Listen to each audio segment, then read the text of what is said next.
Hi there, it's Mary Schiller, author and coach of maryschiller.com. I want to welcome you to this little Q&A party, and I'm really happy to have you here. Let me just check one thing on my computer before we jump into this. Okay, everything looks fine. Hi, Mia. Hi, Nicola. Thank you for joining. If you are here live, please feel free to give me a little note in the chat box so that I know you're here and that you can see and hear me okay. I have my tea, which is really interesting. It's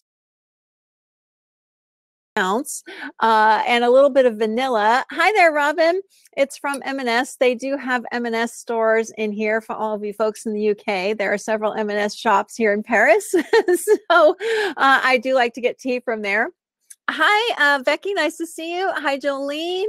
Hi, T. Hi, Lou. Nice to see everybody here. If you're joining me on the replay, of course, I appreciate your presence as well. Hi, Terry. Nice to see you. Just a really quick little housekeeping thing. If you have a question for me, please feel free to type it where it says ask a question. That way I'm sure to see it. I will look there first, but I will also keep my eye over on the chat box during this entire hour that we're together. So again, welcome to this Ask Me Anything Q&A session. If you are new to me or relatively new to me, I want to just take a minute or so to introduce myself to you. So I started this particular business. Hi, Verena. Hi, Clifford. I started this particular business back in 2016, and I started as a life coach. I had my whole career, I had been in communications. Hi, Matsui. I was a writer. I was a copywriter, ghostwriter. I did marketing. I made commercials. And then I was a university writing teacher, and I developed online classes and did all kinds of things like that. But in 2016, I decided that I wanted to become a coach. And I wanted to completely change my career path. So I started as a life coach. And just to give you some idea where I was starting from, I had no following really at all. I had an email list of about maybe 100, 150 at the most from a blog that I had been doing for a few months, but I had never said that I was a coach. I had not even really considered that as an option until the thought just came to me that that's what I wanted to do. And so I was really kind of starting from almost zero. I didn't have anything backing me up financially. In fact, at the time, my finances were kind of not in good shape. And on paper, it looked like the completely wrong move to start my own business as a coach. But I just decided, you know what, this is what I want to do. And I want to do it online. I want this business to be solely online. And I had tried many times over a few years prior to that to start something online, and nothing worked. I mean, everything just kind of tanked. I was working tons of hours at my day job, and then I would come home and try to do this thing on the side, and I was just burned out. And it just so happened that in 2016, I lost my job and thought, okay, I guess this is time for me to really do my own thing and just focus on it and see what can happen. Hi, Terry. Thanks for being here. So after I started my life coaching business, I found it actually pretty easy to get clients. Like I never really had any trouble with that. I never really had any trouble making an income. It was a lot easier than I expected that it would be. And after a while, people started asking me how I was doing that. So kind of gradually over now 3 years as I'm talking to you, and people kept asking me more and more questions about having a successful business, and especially an online business, and particularly a coaching business, although my clients aren't all coaches. And now I have switched entirely from life coaching into business coaching. So that is what I'm doing all the time now, and I really, really love it. I have called myself a results coach because helping people get really great results is of paramount importance to me. Hi, Joy. Nice to see you. Hi, Ingrid. So that is a little bit about me and kind of my journey in this online business realm. I do absolutely everything online because I live in Paris, and I, under the rules that I have, I can't have any local anything going on. I'm only allowed to do things online. So that's the only option available to me. So, that was also a big reason why I wanted to have my own businesses, because I didn't want to be tied down to any particular location. It was really important to me that I be able to travel when I want to, you know, go spend time someplace for an extended period of time and still be able to have a business. I wanted to be able to spend more time with my daughter who lives in England. And so there are a lot of factors driving me towards having a business online that I could do from anywhere. And I'm happy to say that that has happened without a whole lot of effort. And that's the main thing that I try to do for my clients as well, is show how you can do this with focus and with simplicity and without tons of fancy stuff. So with that said, I'm so happy to see everybody here. Let me take a sip of my M&S tea here. And let me know in the chat, did you bring your special drink or snack to this little Q&A party? If so, I'd love to know what it is. And I think I will go ahead and start answering some of the questions that people have posted. And again, if you have a comment, please feel free to type it into the chat anytime. I'll keep one eye over there as I am going through the questions. So thanks so much for joining me. Let's see here. All right, here is a question. This question came in via email. Can you talk about putting oneself out in public? That is a stumbling block. So this is something that a lot of people ask me about. So if you're wondering, what is it like to become more visible? Oh, Caroline says you have a nice grapefruit gin and tonic here in Scotland. Awesome, Caroline. So just for a quick second in the chat, can you let me know if that question about like being visible and putting yourself out there in public, does that bring up any kind of fearful thinking for you? Does it seem like that's something scary to do? Can you relate to this person's question who sent me this via email? Because it is something that I hear a lot. Lewis says, definitely makes me anxious, imposter syndrome. So I don't know exactly what imposter syndrome is, but I'm guessing that means that you feel like you're putting across something that maybe you can't deliver on, that people are going to find out somehow that you're not what you think what you say you are, something like that. And it's really been interesting. Not good enough. Yes, Lou says. Okay. It's really been interesting for me because, and I'm being really truthful here. Maybe it's because of my age or something, but this has never crossed my mind, really. I've never worried about putting myself out there in public. I don't have a huge following. I'm not like, some Instagram star or YouTube star or something. I've never really worried about that. What I have thought of instead is there something that I can create that would be helpful to people? And if part of delivering that means that I have to do a video, or I have to make an audio, or I have to do a live thing like this, then that's what I do.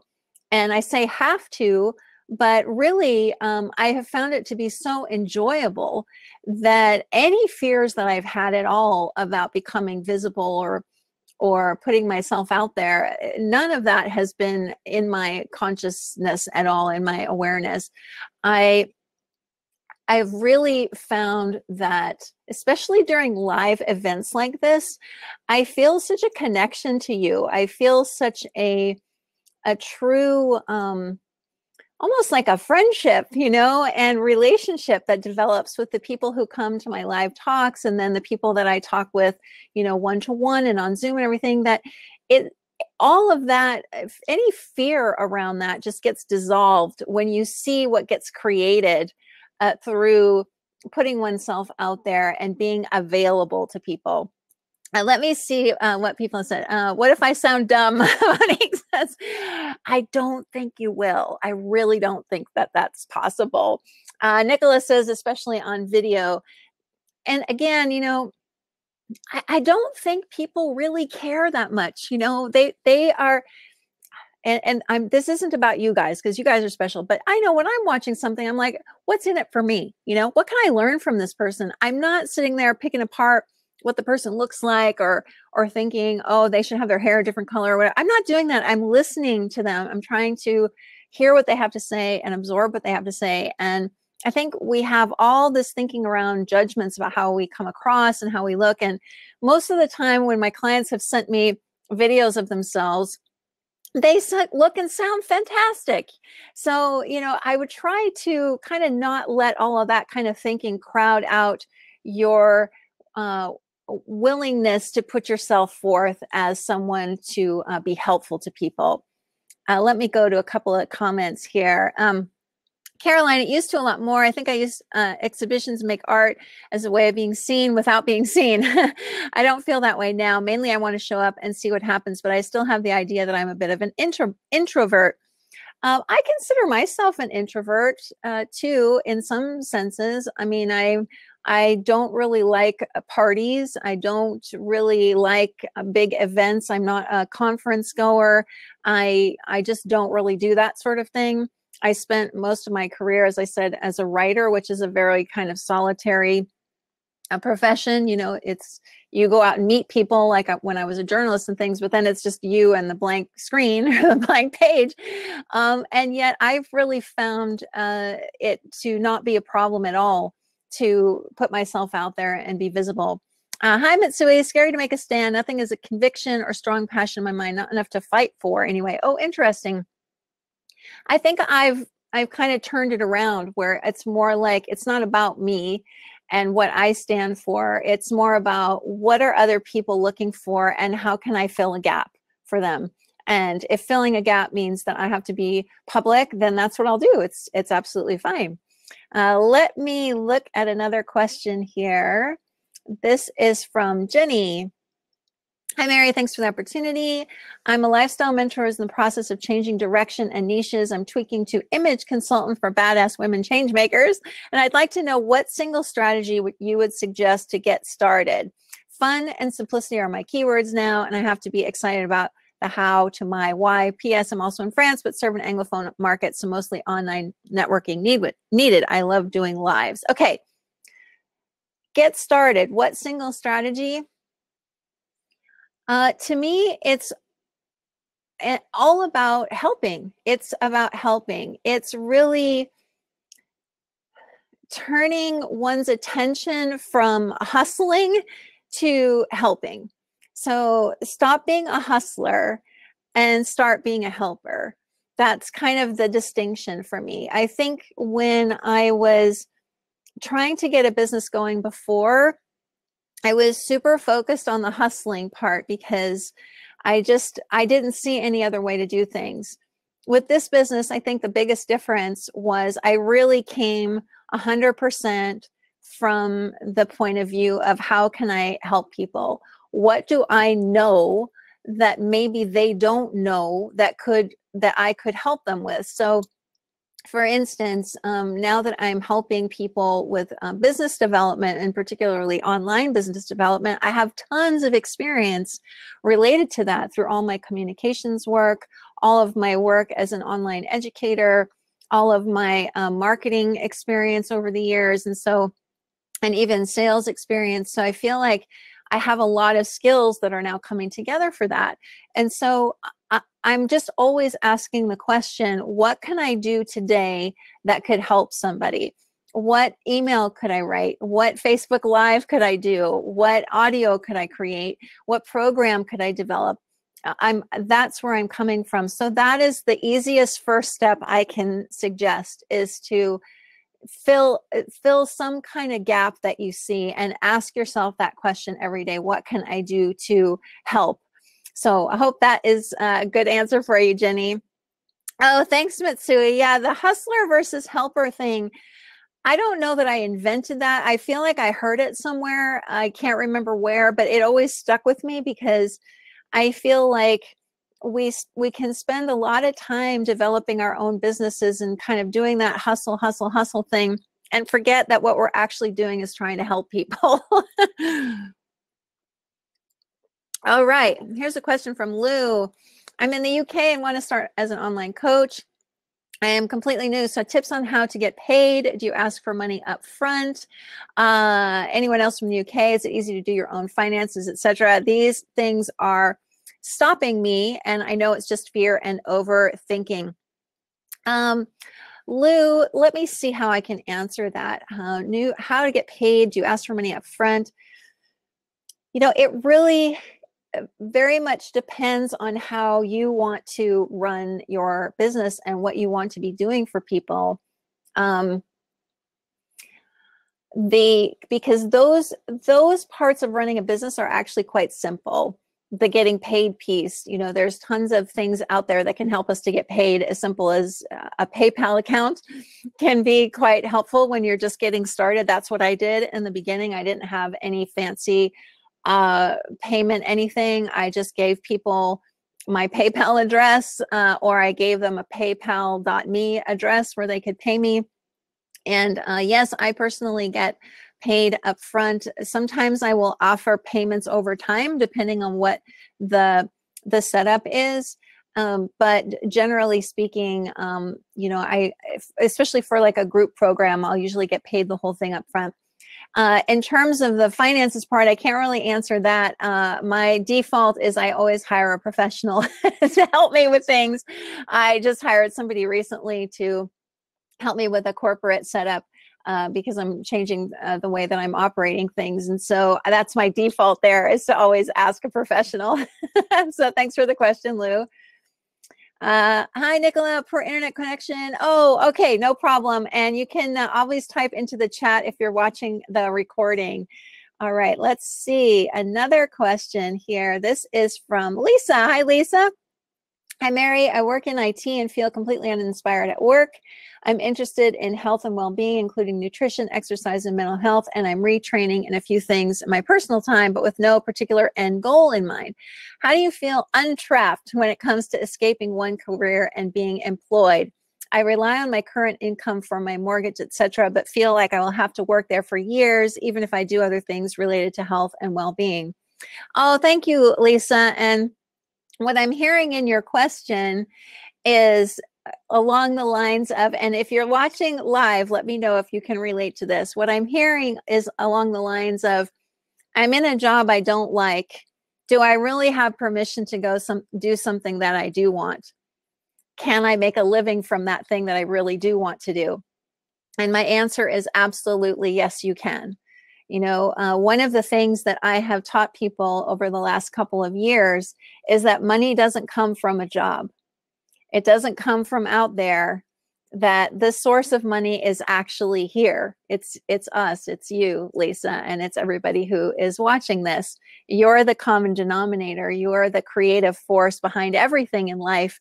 And that includes money, because money is part of this wonderful experience that we're all having. And that wonderful experience comes through us all the time. And so that was a major breakthrough for me a few years ago. I think it was it was 2016. Hi, Jess Paul, nice to see you. I had a really big breakthrough around money shortly before I lost my job and started this coaching business, where I realized that when I looked back on my life, the common denominator in every situation involving money was me. So it proved to me that money wasn't coming from out there someplace, that it was actually coming through me, that I was the source of it. And that naturally led me to realize, well, if I'm the source of money, if it's coming through me, just like every other experience I'm having, then I can do whatever I want to do to earn that money. That I'm not limited to this job. I'm not limited to anything, that I can simply create something else and use that as a way to earn money, because I am the source of it. So when I say unequivocally that you can earn money doing something you enjoy and have more than enough to pay for everything that you need to pay for. I mean, I mean that wholeheartedly, that that is absolutely possible.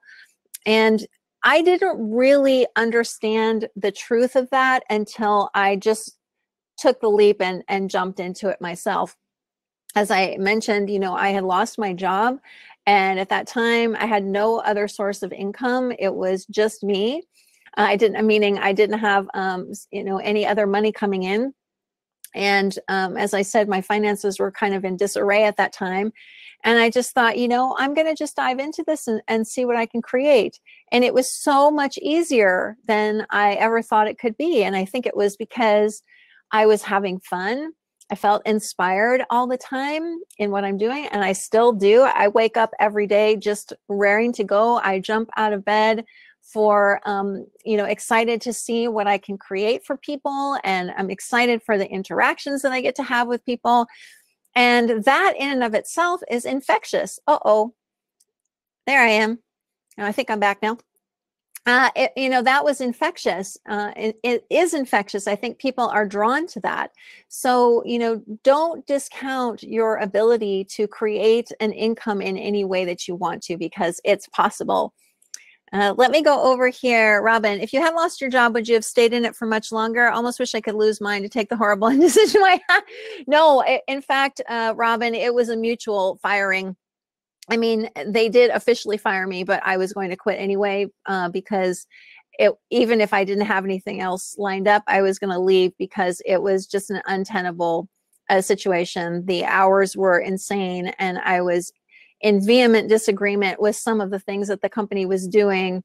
And so, you know, it just wasn't a workable thing. So I probably would have left shortly after that in any case, and made the same decision to go do something new for a living. So thanks for asking me, Robin.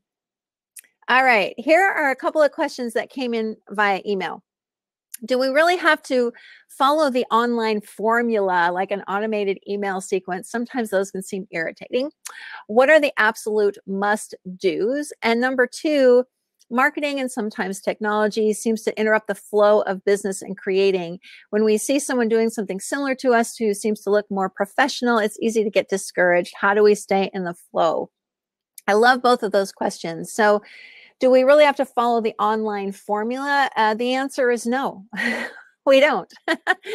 To me, the essential thing, if you're going to have a business online, the essential thing is having some way of capturing people's information. The easiest way to do that is by having them sign up to join your email list. That to me is the only given. And even that is kind of shifting. But at least with an email list, that is something that is yours. You know, it's not going to disappear if Facebook or Instagram or Pinterest go away. You're always going to have that information. So to me, that seems like the only given. You know, there are certain formulas. Yes, you know, I happen to like follow-up sequence when someone joins my email list. I get a lot of interaction with people through that follow-up series because I'll ask them questions and then they'll write back and answer, and then I respond to them. So for me, it's an opportunity to start a dialogue. And so I guess if I were going to say, you know, in addition to an email list, there has to be something that helps you develop a relationship with people. One of the quickest ways to do that is to get them on the phone. Frankly, you know, if you can get somebody on the phone, then you don't have to do all of that email nurturing necessarily, because that nurturing process takes place on a phone call with someone. So that's what I would say about the online formula, so to speak, because it's really, really changing and quickly. But some things don't change. And to me, the things that don't change are the fact that business is about building relationships. Yes, business is also about selling, because if there's no selling, there's no business. But it's about creating relationships with people. So however you want to do that is up to you. And in terms of things interrupting that flow or being concerned about what other people are doing, you know, I don't even see competition as real. It doesn't look that way to me anymore. there's room for everybody, and we are free to pursue our business the way that we want to. We can design it the way that we want to. It doesn't have to look like anybody's. And that was a lesson that I learned early on as well. I thought at first that a coaching business had to look a certain way. And when I realized that it didn't, it felt like the whole world had opened up to me. So I hope that those were good answers. So what do you guys think? Those of you who are on here live, do you often feel like there's some sort of formula that you need to follow or that you should follow in order to have a successful business? And are you kind of feeling hemmed in by that? Like you don't want to go there because you don't want to sound, like a salesperson, or you don't want to sound, scammy or any of those things, because that's sort of how I feel like a lot of people come across these days is they're, really kind of over the top. And so I'm always looking for people who seem very genuine and who seem just real and who aren't into all that hype, but are actually the real deal. Those are the people that I look for in the online business space. All right. How's everybody doing? I'm going to get another sip of my tea here. Hold on one second.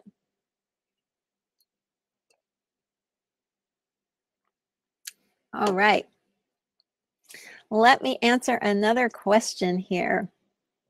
This was another one that came in via email. I'd like to talk to you a bit about the very first steps. This is kind of what I was saying. I know what I want to do, but have no customer list to process. Do you want to share some good advice for building the first list of contacts in the relevant target group? Yeah, absolutely. I can answer this one. It goes back to what I was saying a few minutes ago about helping versus hustling. So when I first started, I had a daily blog that I had been doing for a few months, and I had been doing this daily blog. It was an audio blog just for myself and anybody who was interested in listening. So I really just started from that place of how could I be helpful? Is there something that I could share that would be useful to people? And really, that's all I've continued to do over these past now 3 years, is I've continued to just try to be a helpful force, if you will, somebody who kind of clears away the smoke. Clifford says there's a lot of snake oil sellers out there. Yeah, and I kind of try to cut through all of that stuff. I try to make things really simple. And I feel like people really appreciate that. They appreciate clarity. They appreciate simplicity. They appreciate directness. They appreciate realness, authenticity. And so if I had to share some advice, I'm not really good at giving advice, but on, building that first group of people, it's really about that. It's about being yourself and about doing something that's inspiring to you without having a lot on it, and just knowing that that you can find those people, that they will find you. Hi, Caroline. Let me see what she does. I guess when you're visible and share yourself, then people can see who you really are rather than a business front.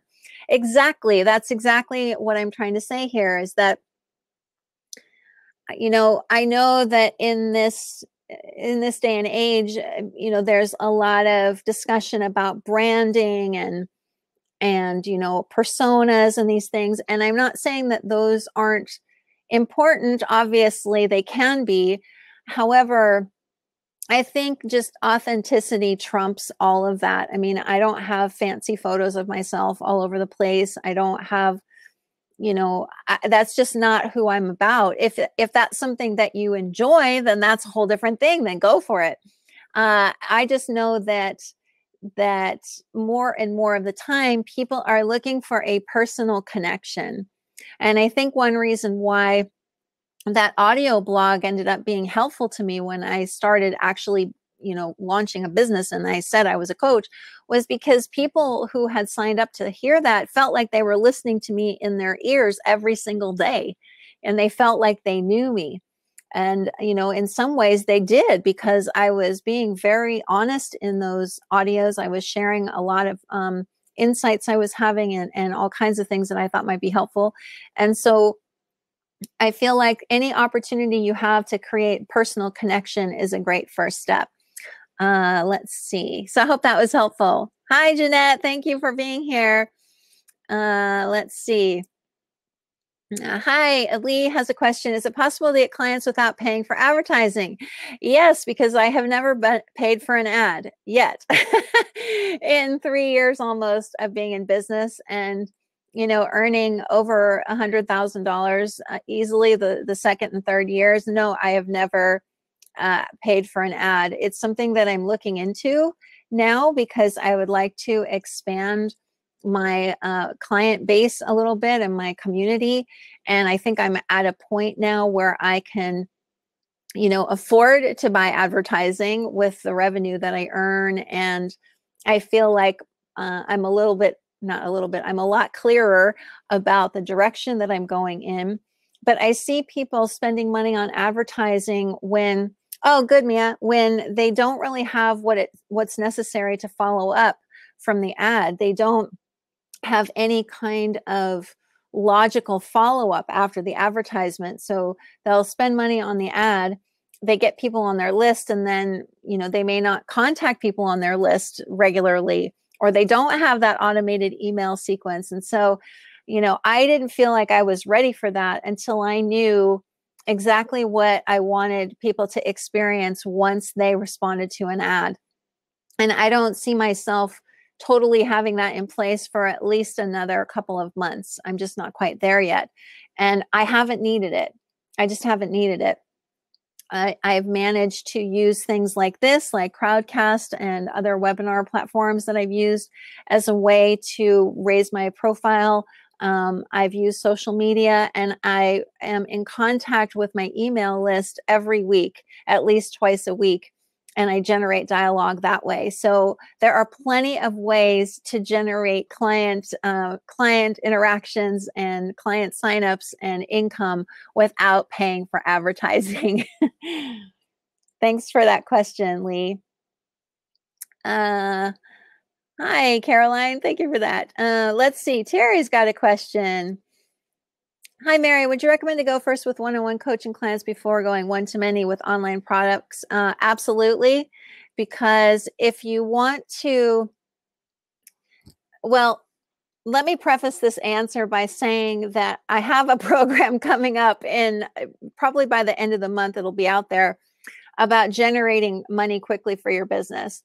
And one of the reasons I came up with this program that I wanted to offer was because I saw a lot of people and have seen a lot of people really struggle to get money in the door of their business, especially when they're new. And the longer that time goes by that you don't see income coming in, I've noticed people get really down and they start to lose their confidence, and they think maybe that what they're offering isn't good, when in fact, there are just a couple of pieces missing in that equation, that if they had those pieces, they would see that they can actually generate income even if they have no email list. And one of the ways to do that, in my opinion, is to work one-on-one with people, because frankly, you can charge a lot more for one-to-one client work than you can usually when you're teaching an online class. It's really hard to create and sell an online class, a solely like do-it-yourself online class with almost no following. It's much easier to get one-to-one clients with a small following or even no following if you start, just by telling people what you do and asking for referrals. So for me, it was just simple to get one-to-one clients. I simply said, hey, I now have a package of X number of sessions, and this is the kind of support I'm offering, and here's what it costs. And that got money in the door, and it wasn't difficult. Later on, when I had a larger community, and I still at this moment have a very, very, very small email list. I'm not going to reveal the number at the moment, but it's small. And yet when you reach a certain threshold, then it's much easier to get people into group programs or to create an online course that you might be able to sell as a standalone. So I hope that was a helpful answer there, Terry. If not, let me know. Uh, highly great, very impressed and inspired about what you were so sick. Yeah, no, I have not done any ads. I think that I'm probably one of the few people who I know who hasn't. Yeah, I'm interested in them. I find them kind of fascinating. And actually, I've been pretty impressed with a lot of the ads I've seen, like on Facebook. I think some of them are incredibly well done. And, you know, I would really like, if I do go that route, to be one of those people who stands out in that way. So I'm not really willing to just try something to try it. You know, I feel like my reputation is important to me, so I want to make sure that it's right. Caroline has a question here. Do you think not having experience should be a barrier to doing something you want to do? Interesting question, Caroline. Not necessarily. I mean, when I started coaching people professionally, I had been what I call having conversations with people for about 2 years, but I didn't really consider myself a coach. Most of those were one-off conversations. They were with people who were kind of in my sphere of influence, so to speak. And I said, you know, I've got this really cool thing I'd like to share with you if you're interested. It really changed my life. You know, if you want to chat, let's get on the Zoom or the phone. And that's what I did for 2 years, but I didn't charge anything. And so I guess you could say that was my experience, was those 2 years of literally just talking to people. But I don't necessarily think that that has to stop you. And you may have experience that you're not counting. You know, somebody once said you only have to be like 2 steps ahead of someone in order to make a business out of something. So if you feel like your experience is at a level where you're a couple of steps ahead of somebody, then that's all you really need to be. So I hope that's helpful. Thanks, Caroline. All right. Oh, you're welcome, Terry. Good. Thank you. Yeah, let me know in the chat, you guys, if this is helpful to you, and feel free to add some more questions. Let's see. Lucy has a question. Please, could you talk about the very first paid service you offered? How did you price it and plan it? I'm having trouble taking that first step. Oh, good. Thanks, Caroline. Lucy, my first paid service as a coach was, trying to think of how many sessions it was. I think it was 4 sessions during a month and email support. I said unlimited email support. And I think it was around $600 that I put on that, or $600 or $650, something like that. And I think I said it was a 2-month minimum, something like that, because I wasn't sure that a month was long enough. So I might have said it was a 2-month minimum. I kind of can't remember, but you could pay it in monthly installments. And one lesson that I learned that might be very valuable to you was I had kind of 3 versions of that same package just based on length. And when I got on a kind of a consult call with someone, I made the assumption that she wanted the cheapest version. And she said, oh, no, I want the most expensive one that you've got. I want the one that's, you know, like 4 months and all this stuff that was, you know, I think I was charging something like $2,800 or $3,000 or something for that. And that was the one she wanted. And I was like, oh, okay. So that taught me something really valuable, which was don't always assume people want the cheapest thing. Some people want only the most expensive thing. Secondly, don't second guess anybody's desires. Don't think you know which one they're going to choose, because you don't know. And also, it showed me that people were willing to pay for something if they really felt like it was valuable to them. You know, because at the time that was my first offer, and I thought, gosh, who's going to pay me? I had no reputation.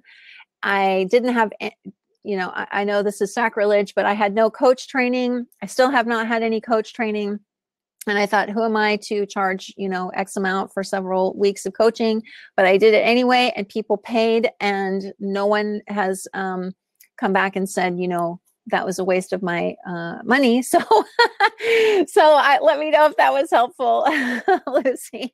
I think that the bottom line there is just put a price up. You know, it can be anything, just pick a number, you know, that kind of seems right and just go for it. You can always raise it. I never advocate lowering your prices. Don't ever lower your prices, only raise them. So start somewhere and just say, this is what I charge and this is what you get for that. And then, you know, just let it go and see what happens. Awesome. Okay, I'm going to take another sip of my tea. I've got a nice little kitty sitting next to me here. I hope the weather is nice wherever you are in the world. By the way, it's been kind of sunny, windy, rainy here in Paris. So not the greatest for walking around outside. And I wanted to shoot a video outside today, and it was just way too windy. So it was kind of nutty. Hi, Jeanette has a question. Can you speak to how you organize your product and documents for processes or the processes itself? I feel chaotic there, finding my way each time.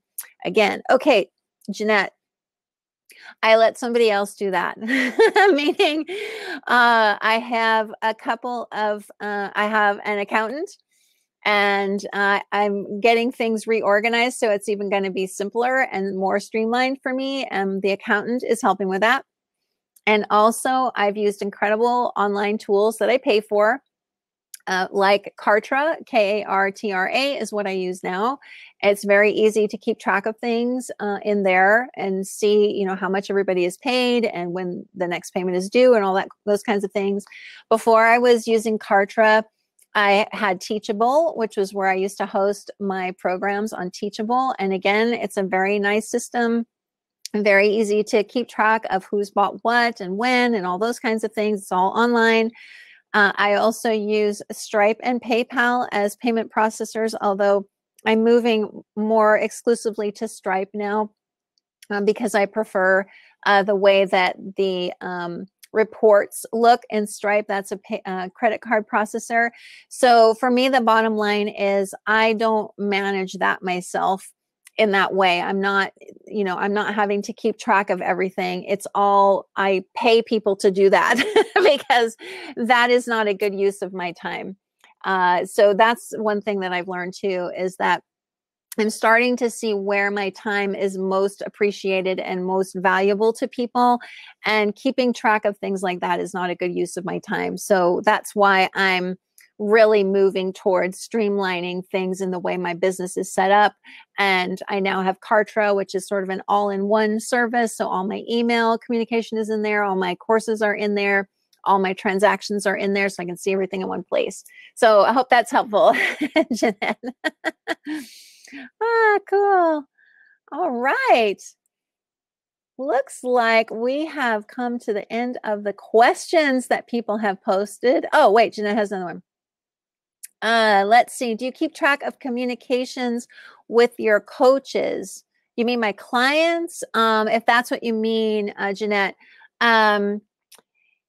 Well, so that's a little bit of a longer answer, but I'm happy to do that. So yes, I do, in that sometimes I use Evernote as a way to keep track of people and what they're doing and what our conversations have been. However, the way that I am now doing one-to-one coaching people is we have lots and lots and lots of communication with one another. So I pretty much always know what people are up to because I'm checking in with them regularly. I'm sending them emails. They're emailing me back. And so I don't necessarily have to keep detailed notes all the time like that because I'm not working with that many people and I know where everybody's at because I'm in constant communication with them. But when I had a different setup and I wasn't in constant contact with people, then I keep notes on Evernote. I found that a pretty easy system to use. So I think that's what you mean, Jeanette. Let me know if that wasn't what you were asking for.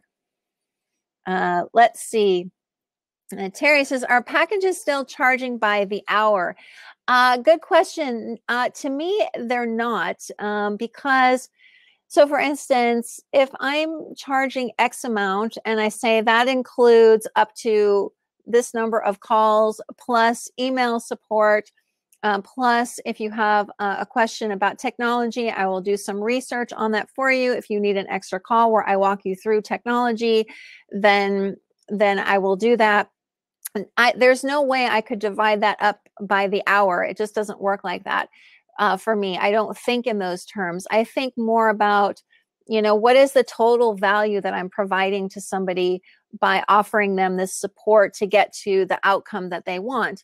And so I'm really looking at that total figure, if you will, and saying, what am I giving for that amount of money? What kind of value am I providing?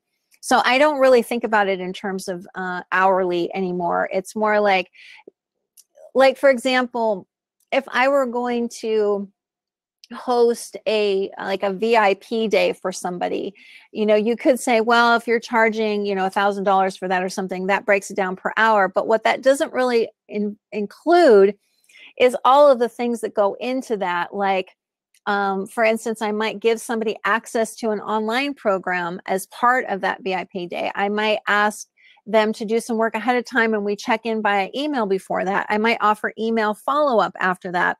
Or we might have another call to check in and see where they are. And so I no longer look at hours in the same way. It's more about the total value that I'm providing and how much I feel I want to charge for that. So let me know if that helps at all, Terry. I think that when I was doing freelance writing, I was very much thinking in terms of an hourly rate and how much copywriters could earn by the hour. There's all those things through all these writing groups of how much you can charge per hour. Well, coaching, for instance, isn't like that. There's no standard fee for any of it. It can be whatever you want because it's essentially a luxury item.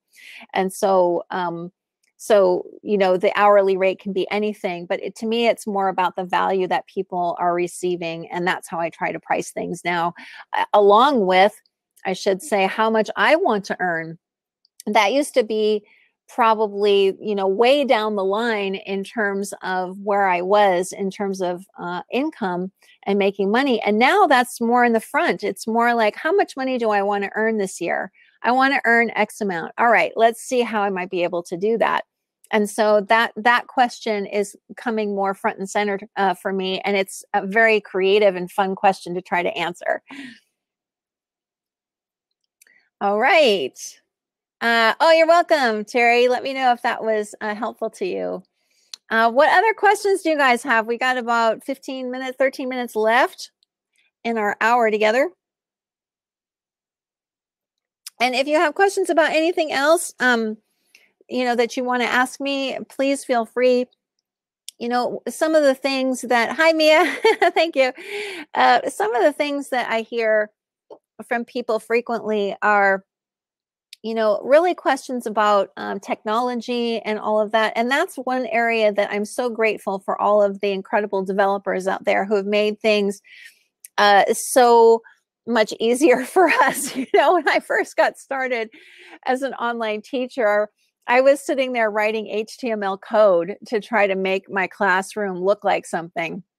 And, technology is just so much simpler now. And again, that's something that I pay someone else to deal with because I don't want to have to do all of that myself. And, fortunately, I love making my own website and things, but it's so much simpler now than it was that shouldn't be a holdup for anyone either. Let's see.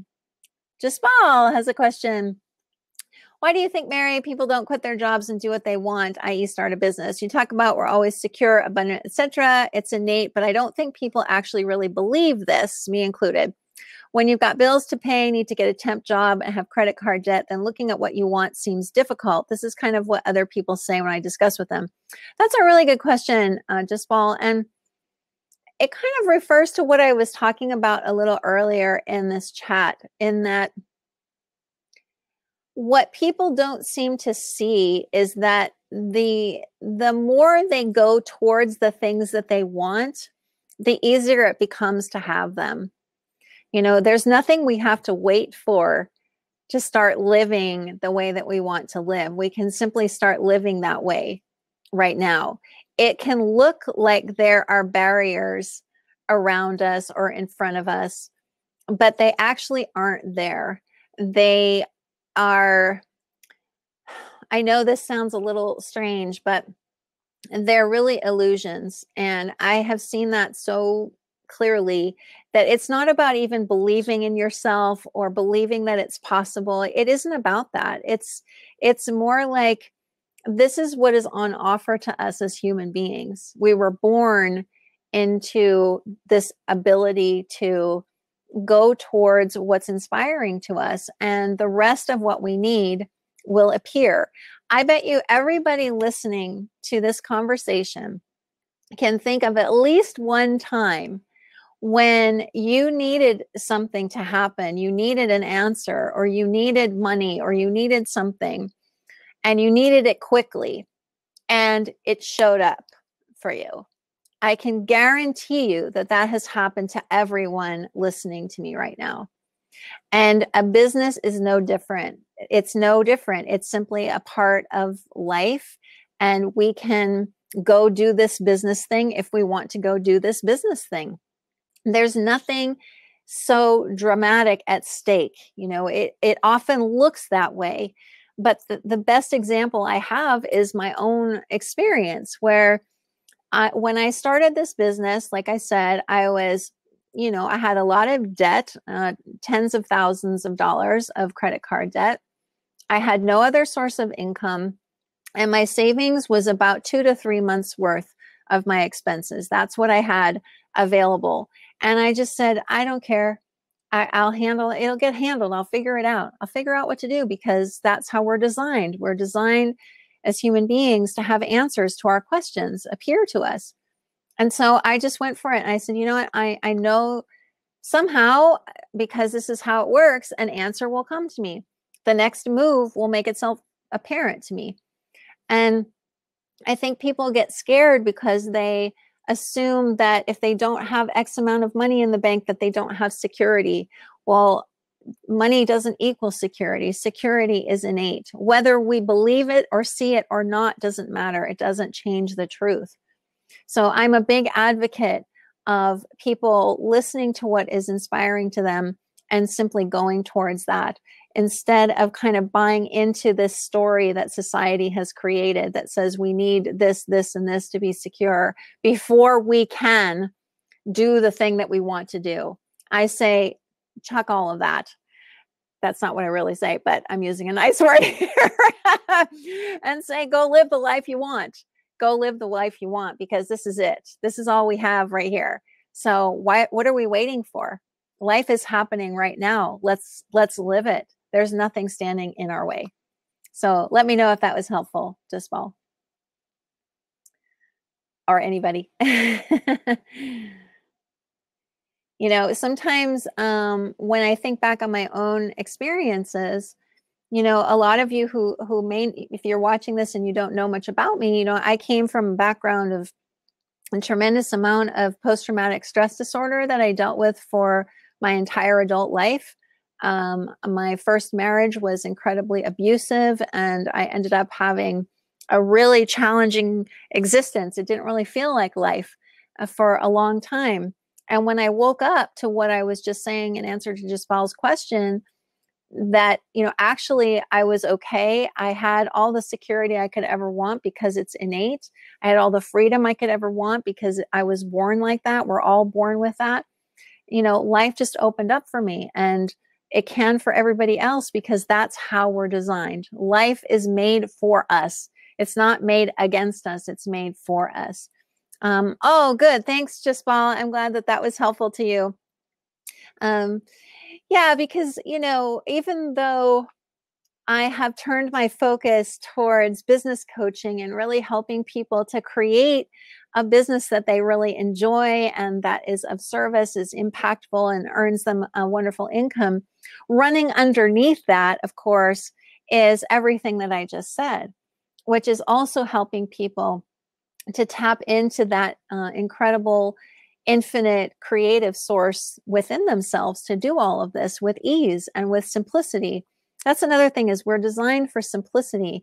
If things look complicated, I just stop. Frankly, I'm not into things looking hard and being hard. If things look too weird or complicated, I just stop and go, okay, wait, I'm going to just wait for something simpler to occur to me to do, and then I'm going to do that. So if you're finding yourself in sort of a fog and you don't know what to do, when that clearer answer kind of rings through, go towards that. If you're unsure of what to do, go towards that thing that seems to ring true for you. In business, you know, we have to also consider that we are in service to an audience of people. So we need, as I was saying before, to engage in a relationship with them. We need to talk to them. We need to listen to them. That's a big part, in my mind, of a business that is succeeding, is creating opportunities for back and forth dialogue. So that is a big part of it as well. Terry has a question. What about niche? If I don't have one, how to approach prospective clients without knowing specifically their needs, wants, struggles, desires? Well, that's a great question, because that's another thing. Thank you for asking that. That's another thing that seems to stop people, is they're like, I don't have a niche. Well, I didn't have a niche. I didn't have a niche until about 6 weeks ago or so, or maybe a month ago, when I decided to really focus my attention on helping people get their businesses going. You know, I didn't have a niche. I was like, bring me a problem and I'll help you with it. That was my niche. You know, I've got something that can help you if you have a problem. So come talk to me. And it didn't seem to stop my business from developing or growing. Could it be easier if you have one? Maybe. I can't really speak to that, because that isn't what my experience was. I just know that if you take the time to have conversations with people in some way, whether it's one-to-one or it's things like this. I hosted tons of free Zoom calls for groups during the first couple of years of my business, just so I could interact with people and hear what they were talking about. That is really helpful. I think a lot of us want to try to hide maybe behind our computer screens or something, or like we talked about before, we're afraid to become visible. But I don't really know how you can have a business without really talking with people and then listening to them and having this kind of interaction. I just don't see how it's possible. There has to be some forum for that. So even if you don't have a specific niche that you're working in or that you want to work in, you can still start talking to people, essentially. That's my simplest answer I can come up with, Terry. Thank you. Okay. Wow, this has been really fun. I have so enjoyed this. Have you guys had a good time? I hope you had a nice drink or a snack as you were on here. Any last minute questions? Oh, you're so welcome. You're so welcome, you guys. Thank you. Any last minute questions before we call it an evening here in Paris, or call it a day if you are on the other side of the pond? Oh, thanks, Terry. Appreciate it. The easy way to see the replay, Jeanette, is it will appear on this page right after this is done. It takes a few minutes to process, and then it'll be right here. So the cool thing is that if you want to jump to the answers to some of the specific questions on the replay, you can do that as well. So it's kind of cool. That's why I love this platform of Crowdcast. I think it's a really great platform. I'm giving them a big plug right now, because if you want to start hosting live events, it's very, very simple. It doesn't have as many bells and whistles as some of the other platforms do, like Webinar Jam, which I also like and use. But it's really an easy platform from the user standpoint and from yours as the presenter. Hi, Lou. When am I on again? I don't have another one scheduled, but I'm going to put one on the schedule as soon as I know what's up for me. Next week, I have a little bit of stuff happening, but I'm hoping I'll do at least one more this month. I've been trying to do one a week for the last several weeks. So, you know, I just appreciate all of your support and your presence, whether you join me live and can be there with me as I'm talking to everybody, or if you're watching on the replay. I so appreciate that as well. If you have questions that you didn't feel comfortable, let me type this in here, sharing, you can always send it to me personally. There's my email, mary@maryschiller.com. You can always write to me, and I respond to every email that I receive personally. That is one thing I do for myself, other than the accounting. I do that part myself, because that means a lot to me to hear from people. So don't hesitate to reach out. And really quick, If you are interested in this program that I mentioned that I'm going to be releasing very, very soon, probably before the end of March, that's all about how to generate cash quickly in your business so you can kind of get over that hump and get on the road towards earning money in a very simple and fun way. Click that green button and you will be able to join a VIP list, and anyone on the VIP list is going to get something extra special from me when I open that program. Thank you so much, you guys, for being here. Have a wonderful day, evening. Have a good week. And I hope to hear from you soon. Feel free to get in touch anytime. Thank you so, so much. Bye, Verena. Bye, everybody. I'll talk to you again soon. Thanks so much.